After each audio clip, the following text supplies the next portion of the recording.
Hello everyone, Soberoni of G&A Reviews here with another event guide, this time for the Solomon Raid event in FGO NA.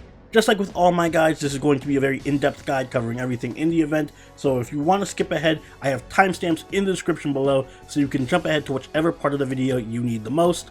And in order to participate in this raid, you have to have completed Babylon, so make sure you do that so you can participate. Also, I'm only going to be covering the raid portion of this event, not the final boss fight, so don't worry about any spoilers. But first, let's talk about the gacha. Along with this mini event, we're also going to get a brand new banner with a brand new servant, and that servant is Merlin. He is a 5-star caster with a max attack of 10,546 and a max HP of 14,259. I will have a spotlight on Merlin coming up in the coming days, so you can get a full scoop on him, but suffice it to say, he is literally the best servant in the game, so if you have some spare quartz, you might want to roll for him. And he's going to be the only 5-star on Raid Up for this banner. Now let's talk about the event itself. If you were able to complete Babylon in time for the start of this raid event, congratulations, you get a free 30 Saint Quartz as a gift. I wish you luck in your rolls. As for how the event itself is going to shake out, this raid is going to be extremely similar to Rashomon and Onigashima, so the same basic rules apply. There is going to be several raid bosses, and we're going to work together as a server to take down the raid bosses. Each raid boss is going to have a global HP bar that is separate from their regular HP bar, and all the damage you do to that boss is going to contribute to that global HP bar. And once their global HP bar diminishes to 0, they will die and you can move on to the next raid boss. However, the difference between this and the other raids is that there is no time limit, and in addition, there isn't an HP bar for the server. Instead, the server is counting kills. So rather than having a raid boss that has 7 trillion HP, each raid boss is going to have 2 million lives. Once a raid boss is killed 2 million times collectively by everyone in the server, that raid boss will be defeated and you won't be able to farm them anymore. And the only exception to this is the Saber raid boss, who has 6 million lives. But once a raid boss is killed 2 million or 6 million times, they are gone forever. And also, unlike other raids, you will be able to revive yourself with command seals. There are going to be a total of 6 demon pillars that appear right away, and you can farm any one of those 6. They're all going to appear simultaneously, and you can just start farming whichever one you choose. Once a few of those demon pillars are defeated, there's going to be a 7th raid boss or demon pillar that appears, and that's going to be the Saber demon pillar for you to challenge. The other important thing about this raid to understand is the bond points. So your servants are going to have additional attack power based on how much bond they have. If you have a bond level 5 servant, they're going to get a 20% attack increase, bond level 6 get 40%, bond level 7 servants have 60%, bond level 8 servants have 75%, bond level 9 servants have 90%, and bond 10 servants plus Mosh will receive a full 100% attack buff during this raid. So you're going to be encouraged to bring servants who you have a high bond with. The other important thing I do want to cover is for those of you who won't make it in time for the raid, including myself. If you do not make it in time for the raid, if you can't beat Babylon before the raid happens, don't worry, once the raid is over, you're still going to be able to do this chapter. It's just going to play out like any other story chapter would. You're going to do a bunch of sequential fights against these raid bosses. You're still going to be able to cover the story, and it's just going to play out like a regular chapter. You just won't be able to farm the raid bosses. That's the only difference. You just will not be able to farm. So don't worry too much about it. You're not missing any story or anything like that. So now that we have the basics covered, let's go into specifics about the individual boss fights. The raid bosses are going to have a few things in common. First and foremost, they are all going to be demon pillars, and they're all going to have 700,000 HP when you fight them. The only exception to this is going to be the Berserker Demon Pillar, who has 850,000 HP. In addition, they're all going to be a different class, one for each of the basic servant classes. So there's going to be Rider, Caster, Assassin, and Berserker Demon Pillar, as well as an Archer, Lancer, and Saber Demon Pillars. So a total of 7. They all have 2 million lives globally, so once they die 2 million times, they are dead.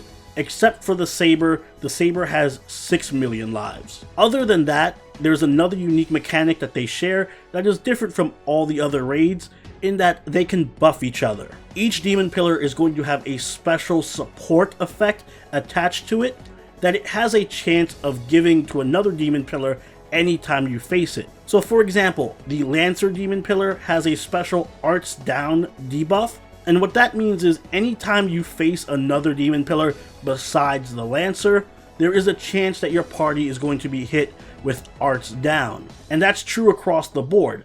So the caster demon pillar has a buster down effect. He can cast that on your entire party anytime you're facing someone that's not the caster. The assassin has invincibility pierce that it can cast on other demon pillars. The berserker has crit rate up that it can cast on other demon pillars. The rider has quick down that it can cast on your party. And the archer can decrease your HP recovery amount whenever you're in a battle with another demon pillar. So all of these effects have a chance of triggering anytime you enter a battle. So it is likely you can enter a battle and then the enemy demon pillar just has invincibility pierce. However, once the demon pillar is killed from the server, they lose that effect. So once the Lancer demon pillar is defeated and he loses all 2 million lives, then you don't have to worry about any of the other demon pillars getting that arts down support effect. Same thing with the assassin. Once the assassin demon pillar is killed, you don't have to worry about the other demon pillars having invincibility pierce. So this adds a level of strategy. Remember, you can choose which demon pillars to attack. They're all going to be up simultaneously, so you might want to pick the one that has the most annoying effect that you want to get rid of the quickest, aka the assassin.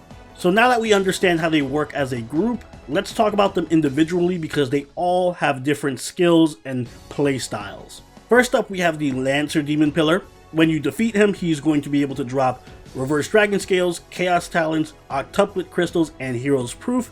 He also has several skills. He has a skill that increases his own attack power for 3 turns. He has a skill that reduces enemy defense for 3 turns. He has a skill that increases his NP damage by 50% for 10 turns, and also charges his NP gauge by 1. And his Noble Phantasm is going to deal damage to your whole party and reduce their Noble Phantasm gauge by 10%. And he also has the support effect of Arts Down, which he can use to support the other demon pillars. So keep all of that in mind when you're facing him. Next up, we have the Caster demon pillar. He drops plumes, snake jewels, seashells, and stingers. He has a skill that can reduce your buff rate for 3 turns, another skill that reduces the NP gauge of all his enemies by 30% and charges his NP gauge by 1, and his Noble Phantasm is going to deal damage to all enemies and reduce their Noble Phantasm damage by 50%. He also has the support skill of Buster Down. Next, we have the Assassin demon pillar. He drops hearts, ancient gears, pages, and homunculus babies. He can inflict skill seal on one of your allies. He can also cast Ignore Invincibility on himself. He can increase the cooldown of all your allies by 2 turns and increase his NP gauge by 1. And his Noble Phantasm is going to damage all enemies and reduce their attack and defense. And his support effect is going to be to cast Ignore Invincibility on other demon pillars. Next, we have the Berserker demon pillar. He drops Spirit Roots, Bicorn Horns, Horseshoes, and Bones. His skills include being able to increase his own critical hit rate, reduce an enemy's critical star rate, and reduce enemy attack and defense, while also increasing his NP charge by 1. His Noble Phantasm is going to deal damage to a single enemy and inflict Noble Phantasm Seal on them for 3 turns. His support effect is going to be critical rate up for other demon pillars.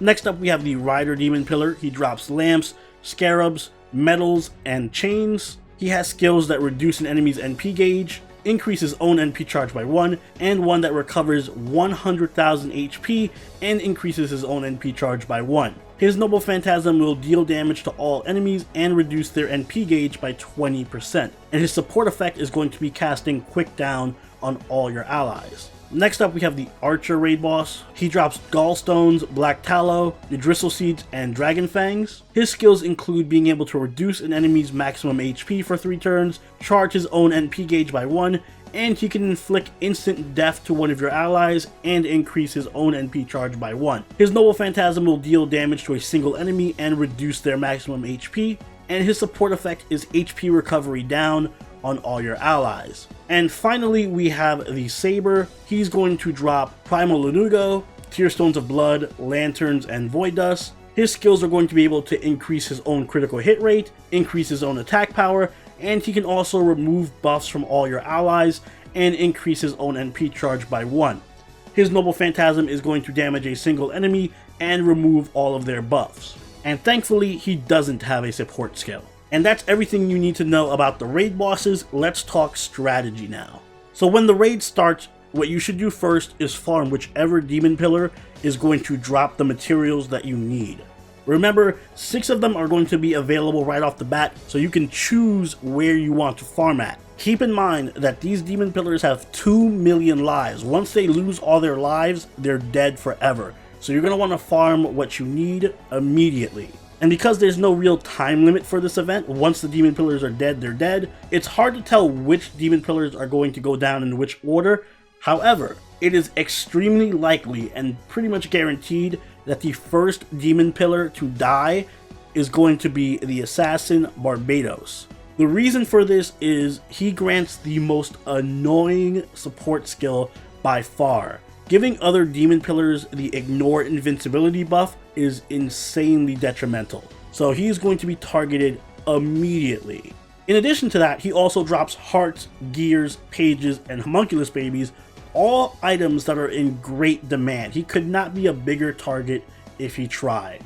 So expect Barbatos, the assassin, to go down first and pretty quickly. Speaking of which, the material drops are not guaranteed. This is the same as farming any other event. It's all RNG. There's different drop rates for each Ascension material. And one other thing to note about general strategy is that the buffs and debuffs that the other demon pillars cast on each other and on your party are removable. So if you, for example, start a battle and the demon pillar casts Arts Down on your whole party, you can get rid of it by using debuff removal.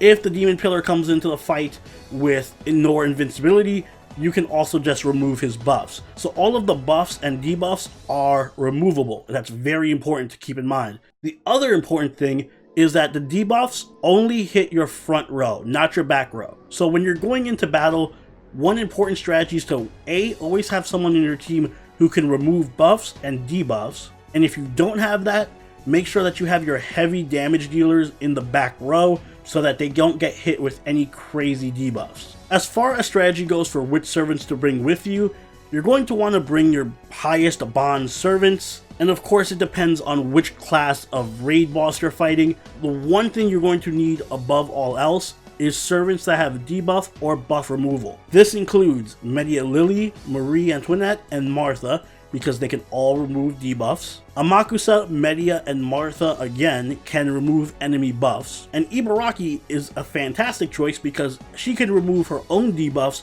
and remove enemy buffs at the same time. She's also a berserker with a single target high damage Noble Phantasm, which means she's going to be dealing a lot of damage to every single demon pillar, making her possibly one of the best offensive choices you can bring to these raids. Speaking of offensive choices, if I were to recommend some offensive servants, you're going to want to definitely bring servants that have single target Noble Phantasms because you're only going to be facing one pillar at a time. So some good servants to bring are Herc, Ku, Ibaraki, and Lu Bu. But like I said, you're going to want to prioritize bringing servants that have class advantage over whatever you're fighting, and you're going to want to go for whatever servants have at least bond level 5 or higher. As far as defensive servant recommendations go, Waver, Tamamo, and especially Mosh. Remember, Mosh has that 100% damage buff. All three of them are great choices. And once Barbatos is killed, the assassin, definitely bring Jean with you if you can, because no one's going to be able to pierce her Noble Phantasm. And of course, there's always that Merlin guy who might be a little bit useful. You don't need to have bond level 10 servants to clear this raid. You don't even need bond level 9 or 8 servants.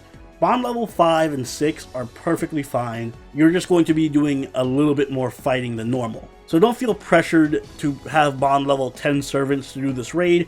It is perfectly doable with bond level 5, 6, or 7 servants. And that about covers everything I have to say about this event. Not a very difficult event, not a very long event. It's really just an excuse to farm a few mats from some raid bosses. Don't think too much about it. Just do your best to farm. If you aren't able to participate, don't worry about it. You're not missing anything. If you don't have bond level 10 servants, don't worry about it. You don't need them. Just make sure you have at least bond level 5 servants, if not 6, 7, or 8. Make sure you absolutely have a servant that can clear your debuffs and remove enemy buffs. That's very important for this raid. And other than that, just farm wherever you want to farm that drops the best mats for you, and do it very quickly because these raids will not last a very long time. And for those of you rolling for Merlin, I wish you the best of luck. If you like this video, please do click that like button and consider subscribing so you can catch that Merlin spotlight once it goes up. If you haven't already, do join the party over our Discord, follow us on Twitter, and follow us on Twitch. And I will see you all in the next video. Soberoni out. Later.